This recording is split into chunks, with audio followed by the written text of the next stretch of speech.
Você consegue, tirar lições para a sua vida espiritual com aqueles pequenos problemas, que você enfrenta no seu cotidiano? É exatamente sobre isso que trata o vídeo de hoje. Então vamos lá? Sabe aquela goteira no teto? Uma coisinha pequena que a gente deixa para depois? Pois é, hoje a gente vai ver como essa imagem tão comum pode se transformar numa lição poderosíssima sobre cuidado, responsabilidade e o perigo da nossa negligência. Exatamente. É uma história que começa com um problemão doméstico, mas que no fundo nos leva para uma reflexão espiritual muito, muito profunda. Vamos nessa? E a frase que abre a nossa análise resume tudo de forma brilhante. Às vezes, a vida nos dá sermões visuais que nenhum púlpito conseguiria pregar. Nossa, eu acho isso fantástico. A ideia de que um teto desabando pode ensinar mais do que muitas pregações é o ponto de partida perfeito para o que a gente vai conversar hoje. E aqui está o nosso roteiro, olha só. A gente parte da história do teto, mergulha na tal síndrome do inquilino e fala sobre o perigo dos concertos que são só para inglês ver. E o mais legal é que depois a gente vai conectar tudo isso com exemplos bíblicos bem fortes e fechar com uma dica prática sobre como guardar a nossa coroa. Bom, então vamos à história. Tudo começa numa casa alugada, com aquela goteira insistente, sabe? Ah, e aí já viu, né? Começa aquele clássico jogo de empurra-empurra. O proprietário não quer ter o gasto, os moradores acham que a responsabilidade não é deles e o problema vai ficando, sendo adiado, com desculpas e umas gambiarras. E o resultado, claro, foi o inevitável: o colapso. O forro de gesso simplesmente não aguentou o peso de tanto descaso e veio abaixo. É uma imagem muito impactante.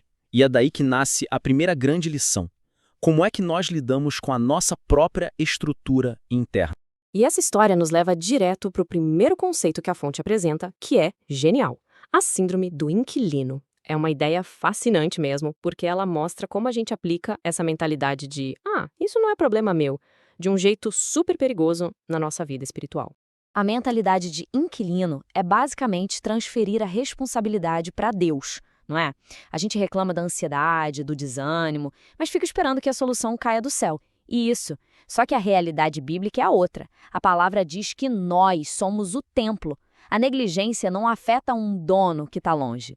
O teto caia na nossa cabeça, porque quem mora dentro da casa somos nós. E o custo de ignorar isso é altíssimo. Ignorar as goteiras da alma, evitar o gasto de tempo com oração, com disciplina, com renúncia. E só vai garantir um prejuízo muito maior lá na frente. No fim das contas, quem vai ter que lidar com os escombros, com a bagunça toda, somos nós mesmos. Isso nos leva à segunda lição importantíssima: o diagnóstico. Porque, veja bem, o problema real nem sempre é o mais óbvio. Sim, e a fonte mostra que a causa do vazamento não era só a chuva. Tinha algo escondido ali, algo que só podia ser visto de outra perspectiva.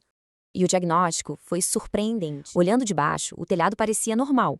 O problema de verdade era um monte de sujeira acumulada na calha, algo impossível de ver do chão. Puxa, que metáfora perfeita para aqueles problemas que vão se acumulando quietinhos no nosso coração, sabe?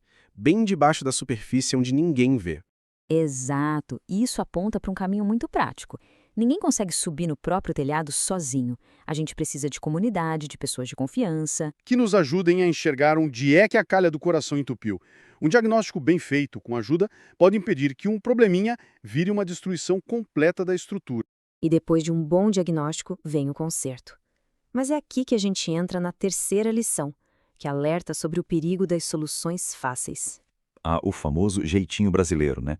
Aquela maquiada, o serviço meia-boca, é uma tentação enorme quando a gente lida com problemas que são, na verdade, bem complexos.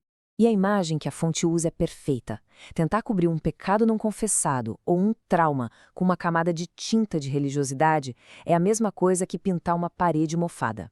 Não adianta, não resolve a causa. A mancha vai voltar e, provavelmente, pior do que antes. A verdade é que a manutenção preventiva pode até ser trabalhosa, mas a reconstrução depois de um desastre é infinitamente mais dolorosa.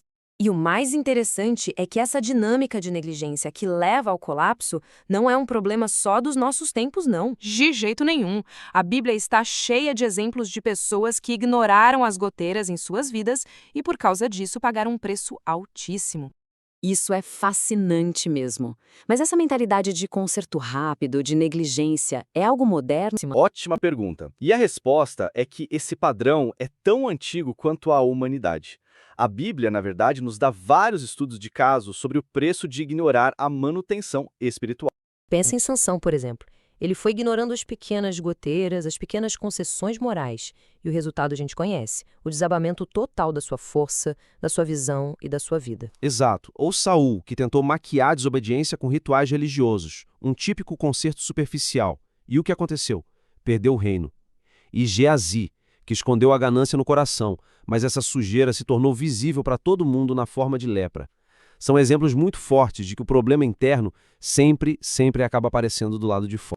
Depois de tudo isso, a conclusão que fica é muito prática. E não é sobre viver com medo de um colapso, não é isso. Exato, a ideia é outra. É sobre prevenção, sobre zelo. É sobre entender a importância de limpar a calha hoje, para proteger aquilo que a gente já recebeu de Deus. E este versículo de Apocalipse é a chave de tudo. Conserva o que tens para que ninguém tome a tua coroa. E aqui tem uma visão muito interessante. A coroa não é apenas uma recompensa lá no futuro. Ela representa a paz, a autoridade espiritual, é a herança que nós já temos agora. A negligência do dia a dia pode, aos pouquinhos, roubar essa coroa da nossa cabeça. E o plano de manutenção perfeito foi dado pelo próprio Jesus. Vigiai e orai. É a combinação ideal, não tem erro. Vigiar é a inspeção constante. É subir no telhado, é procurar ativamente por problemas. E orar é a limpeza. É a ação de tirar a sujeira que impede a graça de fluir. Simples, direto e extremamente poderoso. E a gente encerra com essa pergunta para que cada um possa refletir.